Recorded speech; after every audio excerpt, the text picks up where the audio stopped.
waxaan jecelahay inaan maanta halkan shirkigan jaraa'idaan dhowr arrimood ama dhowr mawduucan kaga hadlo. arrinta ugu horeysa aan doonayaa inaan ka hadlo waxay tahay horta guud ahaanba waxaan doonayaa aan ku ambaliyo madaxweynaha kubadiisa nadeedkiisa arrimihii uu kaga hadlay meelaha faraha badan taabanayay sida tii arrimaha dibadda oo kale. waxaan ka doonayaa inaan si gaar ah ula soo baxo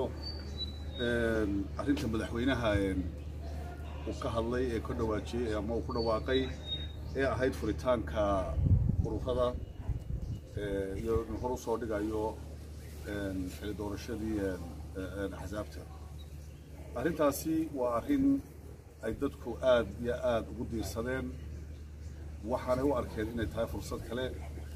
oo dadka la siiyey in ay masiirkooda siyaasadeed ay ka tashadaan, maadaama xusbiyadii la sameeyey ee waqtiga badan ummaddu ay geliyeen ay ujeedooyinkii loo sameeyey ama ay dadku ka filayeen ay agmareen oo ay noqdeen axsaab ama shakhsi leeyahay ama reero ay leeyihiin oo ay reero ama ku abtirsadaan ama ay shakhsiyaad iska yeeshaan. arrintaasi waxay u noqonaysaa fursad kale oo ay dadku ay aayahooda siyaasadeed ka tashadaan oo ay ku soo dooran karaan axsaab la wada leeyahay, dadku u siman yahay, qaranka iyo masiirkiisa ka talin karaa. arrintaa waxaan leeyahay madaxweynaha aad baad ugu mahadsan tahay, dhawaaqaagaana hore uga soco, wixii xeero sharci ee ku gadaamana dhammaystir oo hore u dhammaystir kagana dhabe. arrinta kale aan doonayo inaan ka hadlo waxay tahay xeerka madaxweynuhu uu ka dhawaajiyay inuu ku sameynayo wax ka bedel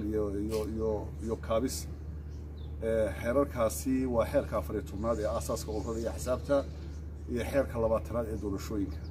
labada xeerba waxaa ku jira qabyo sharci oo fara badan ayaa marka horeba ku jiray. marka xeerka 14aad waa xeerka lagu maamulayo ururada iyo axsaabta. xeerkaasi sidiisuu marka horeba ugu baahnaa in loo soo celiyo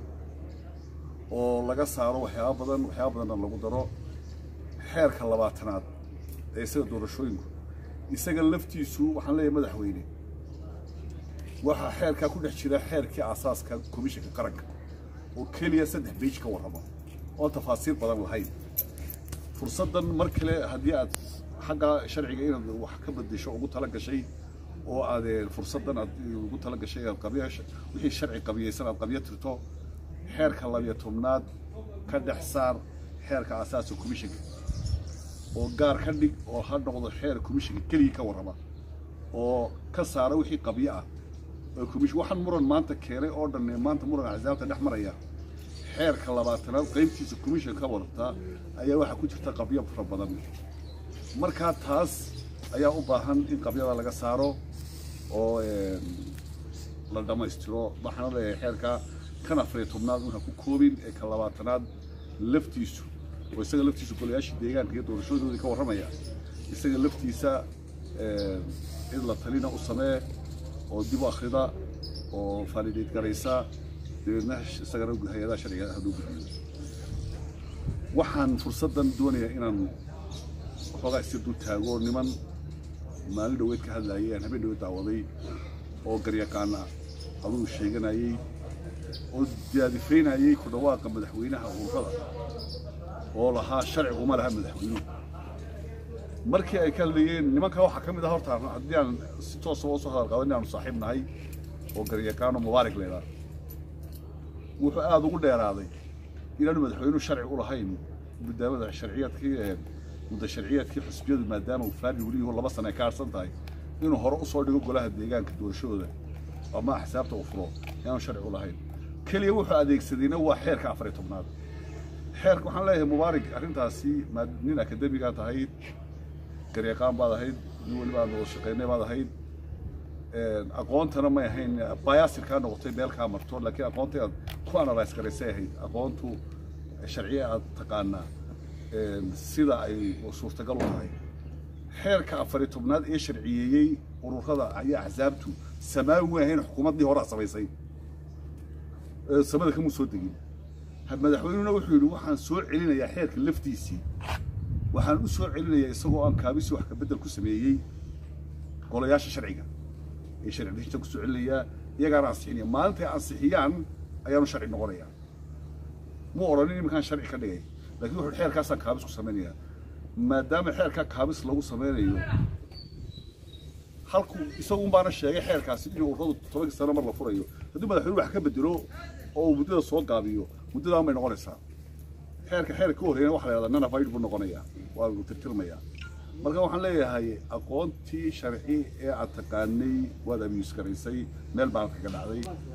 mana ahayn in adila halka talax tagto taa sharci uma laha ama hadda waxa xeer xeerkoodin isticmaalaya waana ka xumaay arrinta kale doonayna ka hadlo waxa weeyaan waa xisaabtan qaranka ee ka qaylisay oo shalay dawladda labadii gudoomiye xusub mucaarad oo aad iyo aad uga qayliyay furitaankan xisaabta walaha waxaan isleeyahay raganimo meel adag bay ku jirtaa oo ciliiliyay waxa qurux badan inay yiraahdaan waanu aqbalnay oo waanu qaadanay waanu soo tartami doonaa waanu soo bixi doonaa laakiin inay waxaan oo baroora iyo oohina keenaan waxa arkaya in NGO-gii ayagu ay lahaayeen loogu yimid oo la baabi'iyay baabay u eg tahay marka waxaan leeyahay gudoomiyeyaal axzaab baad ahaydeen sharci baana axzaab ka dhigay sharci baana axzaabnimadeeda ka qaadi karaa tana ku rafanaysaan leedihiin caynka madaxweynuhu waa loo doortay dalka inuu hogaamiyo wixii qabay sharci ku jira inuu soo dhigo ciduu doona heshiis inuu la soo galo ma jirto meel xusbi mucaarad adduunka wax laga weydiiyaa xusbiga mucaaradku waqtigiisu sugaa wuxuu urursadaa waxay dawladdaas dhaliil leedahay wuxuu ku kaambegaray waxay dawladdaas dhaliil leedahay laakiin talada iyo hogaaminta dalka wax kuma laha cidda loo doortay waqtiga ee loo doortay baa hogaaminta iska leh ama shar ha kala dhacdo ama meel sax ah la marto iyo way tilmaamayaan war uu qaldan yahay halkaas uu ka qalday laakiin role maamul ama hogaamineed oo ay leeyihiin ma jirto waad arkaysaan maanta Mareykan Democrats iyo Republicans wax kala haystaan Democratski maanta waa ku hadana qaylinaya laakiin uma joojinayay waa la doortay ninka Republicanka hogaaminaya ilaa inta hogaanka doorasho lagaga qaadayo isaga ayaa dalka hogaaminaya wuxuu arka sax ama uu proposal cidda qole ee partner uu inoo golayaasha dhalajin oo mooshin ama uu marinayo ama uu marinayo ayaa u ah ama wax ka diidi karta ama wax ka ogolaan karta waa golayaasha dhalajinta laakiin meel xusbi mucaarad door ku leeyahay oo hogaaminta uu ku involve horta ma jirto xalay waqtigeena mucaaradku ay sugo arrintan axzaabtana iyo ururada la furayana anu waxaan la niyo malaha tabtii uga hadlay ninkii hogaamiyaha xusbiga wadani xirsi oo yiri cuqdad kama qabna waan soo dhaweynaynaa in la furo xisaabta in uga hadlaan u baahay oo waan soo dhaweynaa laakiin waxaan oo qayla ka muujiyaan waxaan ku leeyahay shay midka ceebada ku tahay waxay tusaysaa weaknesskiina waxay tusaysaa magaalada dacfka ku jira xisaabta waxay ku tusaysaa ay ku tusaysaa marka waxaan leeyahay arrinta inay ayda iyo aflaagaadooyinka aan sheekoarkii nidaamkii gudoomiyaasha ma yahayn taas waxaan leeyahay waa arrintaas odayaashu way ka dhacday ee xaala ka bixiyaan dadkana ha u ogolaadaan fursad